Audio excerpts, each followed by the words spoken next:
Salut à toutes et à tous, j'espère que vous allez bien. Je suis ravie de vous retrouver pour cette nouvelle vidéo de présentation de service. Comme vous le savez, ce type de vidéo est conçu pour donner un coup de pouce à celles et ceux qui sont en recherche d'emploi, de stage ou de mission bénévole. Aujourd'hui, on parle des CHRS. Comment fonctionnent ces services? Quelles sont leurs activités? Et quelles sont les compétences et les qualités à démontrer? Je vous explique tout dans ce diapo. C'est parti! Dans cette première partie, je vous propose quelques éléments de définition. Qu'est-ce qu'un CHRS? Un CHRS, c'est un centre d'hébergement et de réinsertion sociale. On est donc sur le champ d'intervention de l'insertion. Les CHRS ont été créés par la loi du 19 novembre 1974, étendant l'aide sociale à de nouvelles catégories de bénéficiaires et modifiant diverses dispositions du Code de la famille et de l'aide sociale. C'est l'ancêtre de notre Code de l'action sociale et des familles, vous l'avez deviné. Les CHRS hébergeaient donc les bénéficiaires de l'aide sociale et leur proposaient des actions éducatives. Traditionnellement, ce sont des structures éducatives. Ils font partie des établissements sociaux et médico-sociaux au sens de l'article 312-1 alinéa 8 du Code de l'action sociale et des familles. Ce sont des établissements ou services comportant ou non un hébergement, assurant l'accueil, notamment dans les situations d'urgence, le soutien ou l'accompagnement social, l'adaptation à la vie active ou l'insertion sociale et professionnelle des personnes ou des familles en difficulté ou en situation de détresse. Les CHRS relèvent du champ de compétences de l'État. Ils sont financés par l'État. Les autorisations, la tarification et le contrôle de ces établissements relèvent de la compétence du préfet de région et donc de la DRJSCS. Elle-même s'appuie sur la DDCS au niveau départemental. Pour situer le cadre juridique, voici un petit point chronologique de l'évolution des CHRS. J'ai répertorié ici les textes les plus importants. On l'a vu, la loi du 19 novembre 1974 a créé les CHRS. La loi du 30 juin 1975 relative aux institutions sociales et médico-sociales est venue affirmer le statut d'institution sociale des CHRS. La circulaire du 15 juin 1976 précise le public accueilli et instaure la règle de participation financière dans les CHRS. Petit saut dans le temps. 22 ans plus tard, la loi du 29 juillet 1998 relative à la lutte contre les exclusions déploie les activités du CHRS. Ces structures ont dès lors pour mission de mettre en œuvre des actions de réinsertion en faveur de leurs bénéficiaires. Ils deviennent donc un élément constitutif du tissu social en luttant contre toute forme d'exclusion. Le décret du 3 juillet 2001 relatif aux conditions de fonctionnement et de financement des CHRS précise dans l'article 4, alinéa 6, que le CHRS fournit sans délai son appui aux personnes accueillies pour l'établissement de leurs droits sociaux, en particulier en matière de ressources et de couverture médicale. À l'alinéa 4, on y apprend que le refus d'accueil d'un ménage en CHRS doit être motivé. Par ailleurs, les CHRS sont soumis à la loi 2002. Concernant la configuration de l'établissement, les CHRS prennent souvent la forme de résidences avec très souvent un ensemble de chambres individuelles. Les personnes accueillies peuvent partager les sanitaires et ou la cuisine, par étage par exemple. Il peut y avoir également un service de restauration intégré dans certaines structures. Les résidents peuvent ainsi prendre leur repas en collectivité. Autre configuration, les places de CHRS peuvent être diffuses. Il s'agit de logements des appartements captés par la structure auprès des bailleurs sociaux, cette configuration est privilégiée dans le cas d'accueil de familles, notamment nombreuses. Voyons dès à présent quelles sont les missions du CHRS. Les CHRS se sont vus confier 4 missions principales. La première réside dans l'accueil et l'orientation des personnes. Alors, qui y accueille-t-on? Eh bien, les ménages sans solution logement et ou sans ressources. Ces personnes sont orientées en CHRS par le SIAO, le service intégré d'accueil et d'orientation, et ce SIAO est lui-même saisi lorsqu'un professionnel ou une professionnelle du secteur social a établi ce qu'on appelle une prescription, c'est-à-dire qu'il ou elle a adressé un rapport social au SIAO concernant son usager parce qu'il ou elle a évalué que ses besoins pouvaient être traités en CHRS. Une entrée en CHRS se fait après validation du SIAO qui capte une place sur le département, une place vacante bien sûr. Ce dernier s'assure du consentement de la personne à être accueillie au sein de ce CHRS qui a été capté.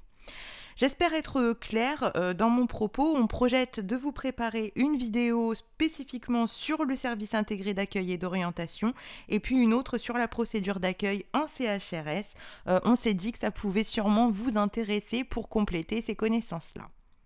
L'article L 345-1 du Code de l'action sociale et des familles vient nous préciser quelques éléments concernant cette mission d'accueil et d'orientation. Il nous indique que bénéficient sur demande de l'aide sociale pour être accueillis dans des centres d'hébergement et de réinsertion sociale publics ou privés les personnes et les familles qui connaissent de graves difficultés, notamment économiques, familiales, de logement, de santé ou d'insertion, en vue de les aider à accéder ou à recouvrer leur autonomie personnelle et sociale.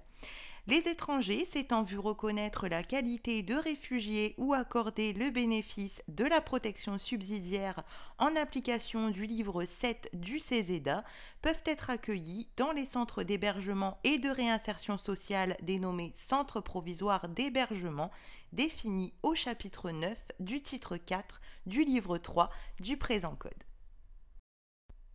Un peu plus loin, ce même article nous indique que des places de centres d'hébergement et de réinsertion sociale sont ouvertes à l'accueil des victimes de la traite des humains, du proxénétisme et de la prostitution dans des conditions sécurisantes. J'en profite pour faire cette petite parenthèse. Donc, quels sont les publics accueillis en CHRS à l'heure actuelle?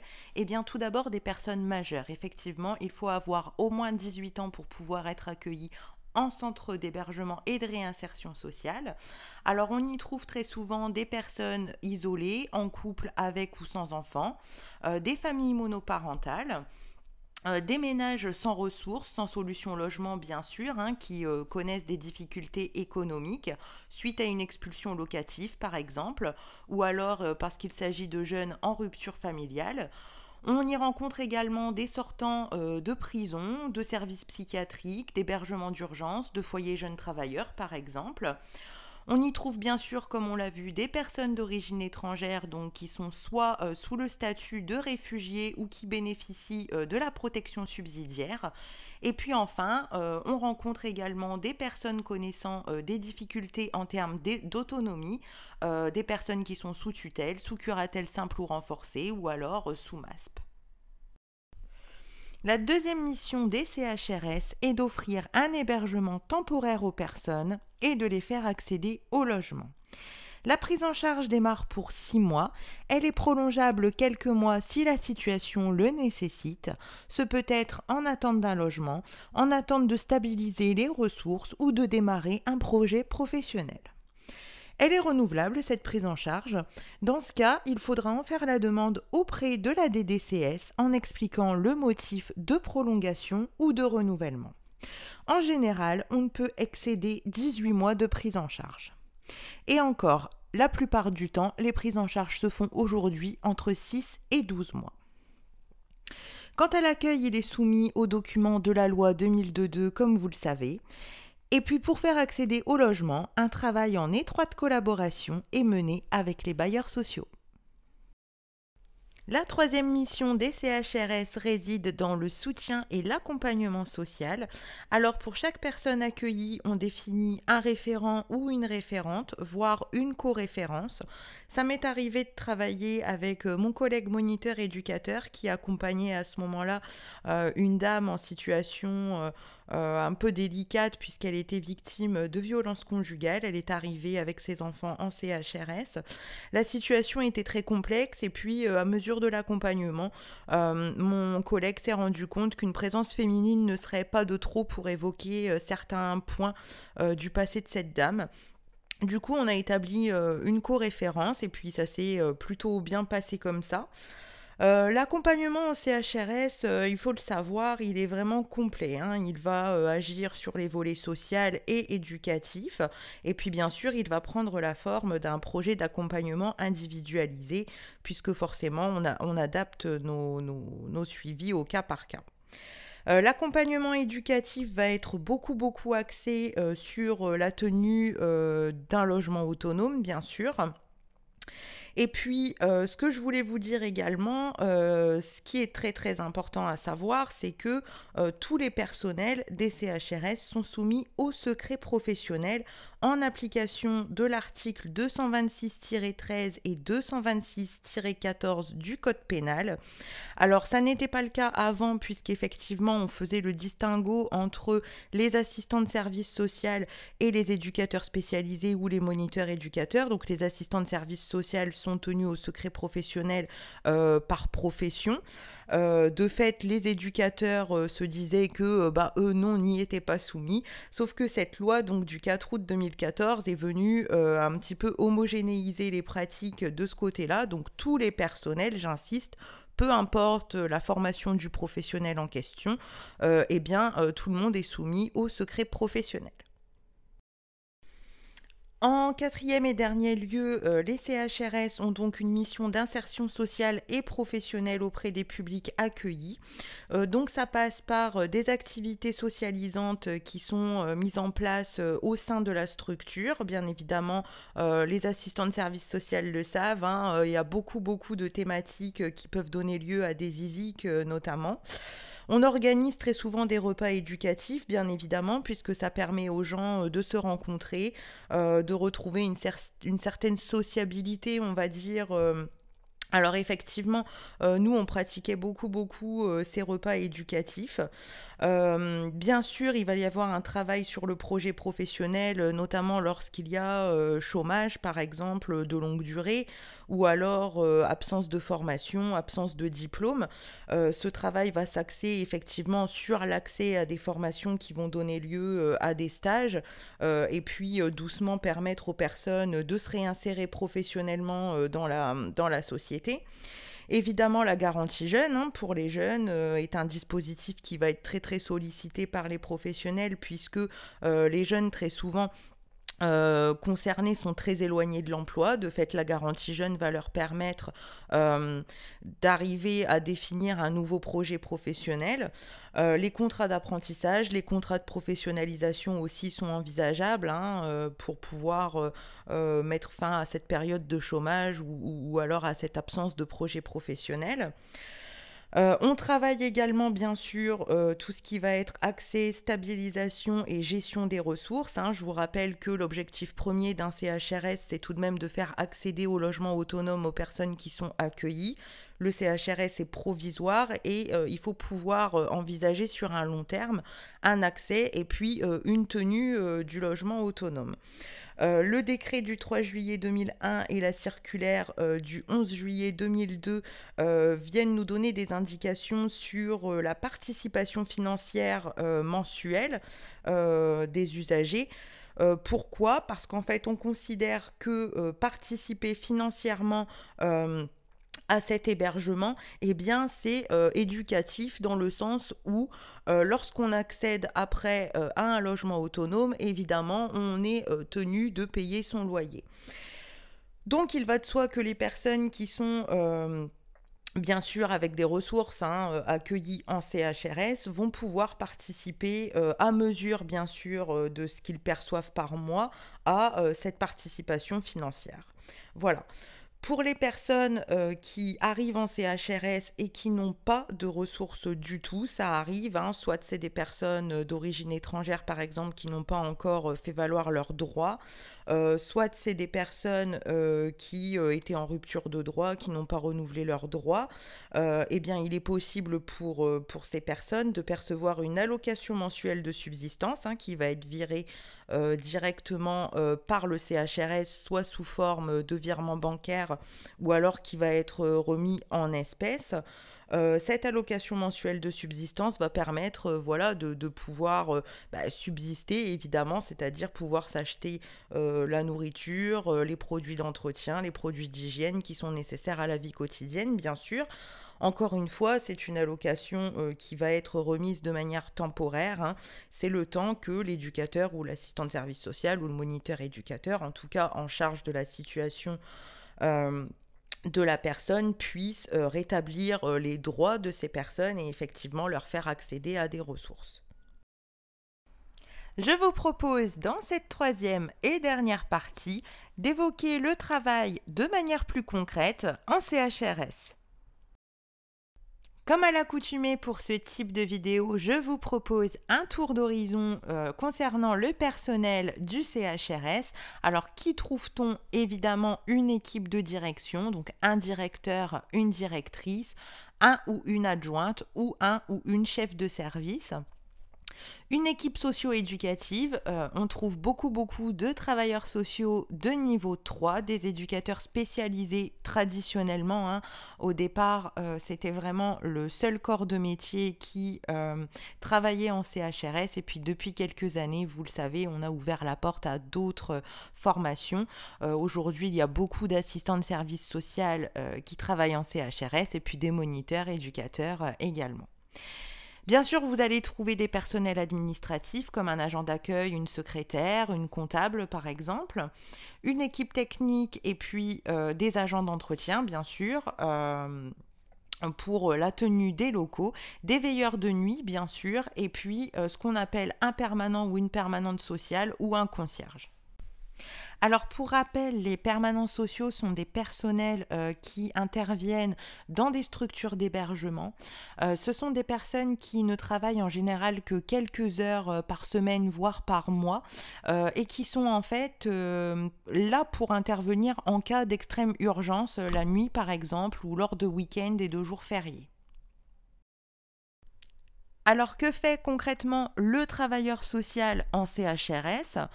Eh bien, il ou elle a une tâche d'accueil puisqu'il conduit des entretiens de préadmission et des entretiens d'admission. Il est possible qu'on lui confie des états des lieux, par exemple. À l'époque où je travaillais en CHRS, on fonctionnait comme ça. Chaque travailleur social organisait l'accueil de sa référence avec la visite des locaux, la remise des clés, un point administratif pour constituer le dossier usager, un état des lieux d'entrée et puis la distribution de l'AMS aux besoins. Bien sûr, il ou elle coélabore et suit le projet d'accompagnement individualisé. Il organise aussi des animations, des activités socialisantes.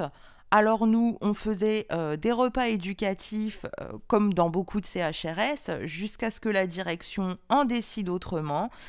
On y tenait parce que c'était des vrais temps d'échange informels, sans stress, sans pression. Et puis les résidents appréciaient, ils se rencontraient vraiment, quoi. Autrement que de se croiser dans le hall ou dans l'escalier, par exemple, ils faisaient connaissance et puis parfois ils tissaient des liens aussi. Le travailleur social travaille bien sûr le réseau partenarial. Il écrit beaucoup, des rapports sociaux, des rapports d'évaluation pour le réseau, pour les partenaires. Les notes de service et les comptes rendus de réunion, un peu moins, parce qu'en général, il y a un agent d'accueil en CHRS. Il peut être amené à écrire à la DDCS, par exemple, pour demander une prolongation ou un renouvellement de prise en charge. Il rédige bien sûr ses projets d'animation, ses projets socio-éducatifs. Et puis, on peut lui demander de participer à la rédaction du projet d'établissement ou des rapports d'activité. Il fait ses astreintes éducatives, donc il est joignable tout le week-end et doit intervenir en cas d'urgence. Il peut y avoir dans la résidence un accident, une bagarre, un décès, un acte de vandalisme, un accouchement, ça c'est plus joyeux. Il peut gérer le standard téléphonique 115 au besoin. Et puis bien sûr, il assiste aux réunions en tout genre. On en parlait juste à l'instant, donc du travail partenarial, du travail de réseau en CHRS. Ça me permet donc cette petite transition pour vous présenter un petit peu avec qui on travaille en CHRS. Alors évidemment l'UTAS qui est prescripteur très souvent. Les bailleurs sociaux, certaines agences immobilières, notamment celles qui sont à vocation sociale. En tout cas, ça se fait par chez nous. Des services comme les CARUD, les XAPA, puisque évidemment on travaille beaucoup sur la thématique des addictions, donc il y a beaucoup de partenariats qui se mettent en place à ce niveau-là entre les CHRS, les CARUD, les XAPA. On travaille aussi en étroite collaboration avec Pôle emploi, les missions locales, les centres de formation professionnelle, évidemment. Je vous l'ai expliqué, le CHRS a une mission d'insertion professionnelle auprès des publics qui sont désinsérés, je vous le rappelle. Donc effectivement, ce sont des organismes qu'on va contacter très souvent et avec qui on va pouvoir mettre en place des projets pour insérer au mieux ces personnes. Évidemment, on travaille avec des associations diverses, notamment des associations bénévoles. Ça peut être encore une fois des personnes qui vont faciliter l'accès au sport, à la culture, à la pratique de la langue française par exemple. Et puis bien sûr les associations, les organismes tutélaires, puisque on en a parlé un petit peu tout à l'heure. Il y a des personnes qui sont sous tutelle, sous curatelle simple, renforcée, en CHRS. On met en place aussi parfois ce type de mesures dans le cours de l'accompagnement. Donc c'est un réseau que l'on connaît bien et avec qui on travaille régulièrement. Alors concernant les axes de travail qui sont définis dans le cadre d'accompagnement socio-éducatif en CHRS, bien évidemment on va travailler tout ce qui est logement, bien sûr pour faire accéder à ces personnes au logement autonome. On travaille aussi beaucoup la santé, le handicap, les addictions. On travaille bien sûr l'insertion professionnelle en deuxième lieu, très important. On peut travailler sur la parentalité également et puis sur l'intégration sociale, alors notamment pour les personnes étrangères. Concernant les compétences demandées en CHRS, pouvoir évoluer au sein d'une équipe, connaître les dispositifs de droit commun. Je vous rappelle que vous proposez un accompagnement global aux usagers. On vous demandera une connaissance parfaite des domaines logement et hébergement.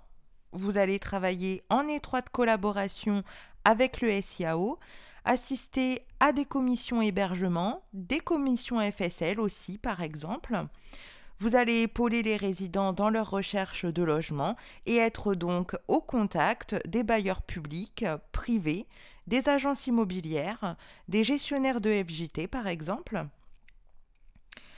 Avoir des notions de droit des étrangers, de droit d'asile est un plus. Je vous rappelle que le CHRS est accessible aux personnes bénéficiant du statut de réfugié, de la protection subsidiaire ou d'un titre de séjour temporaire. Vous serez amené à gérer des projets socio-éducatifs, à réaliser des animations et puis bien sûr à rédiger des écrits professionnels. Enfin, voyons les qualités requises pour le poste de travailleur social. Eh bien, il vous faudra savoir gérer votre stress, les multiples activités, la diversité du public accueilli, la cohabitation des usagers, les déplacements en tout genre ne sont pas de tout repos. Tout cela vous demandera une maîtrise de soi. En ce qui concerne les horaires, vous devrez faire preuve de souplesse. Vous travaillerez en journée, bien sûr, mais vous devrez aussi être présent en soirée au cours de la semaine. Pour ma part, mes horaires étaient de 8-14 heures, 9h midi, 13h 17h ou 18h, ou 13h 21h, voire 22. Il est possible qu'on vous demande de travailler certains week-ends et jours fériés et qu'on vous impose des astreintes éducatives. J'en faisais 1 à 2 par mois à l'époque. Bien sûr, ce poste demande de l'organisation, vous l'aurez compris, pas qu'en termes de suivi. Vous aurez très certainement des réunions de service, des réunions de réseau, des rencontres partenariales, des temps de formation interne et externe, c'est important, des accompagnements physiques avec les résidents, peut-être aussi des courses à faire. On est clairement sur du quotidien. Enfin, soyez ouverts d'esprit. Le CHRS, c'est un public hétérogène, des problématiques diverses, etc. C'est tout pour cette présentation. J'espère que cette vidéo vous a plu et surtout qu'elle vous permettra de cartonner à l'entretien. N'oubliez pas de la liker et de la partager autour de vous, notamment si vous êtes en formation. Elle vous permettra d'avoir une vision concrète du travail en CHRS. On se retrouve très bientôt pour une nouvelle vidéo et d'ici là, portez-vous bien et restez solidaires. Ciao!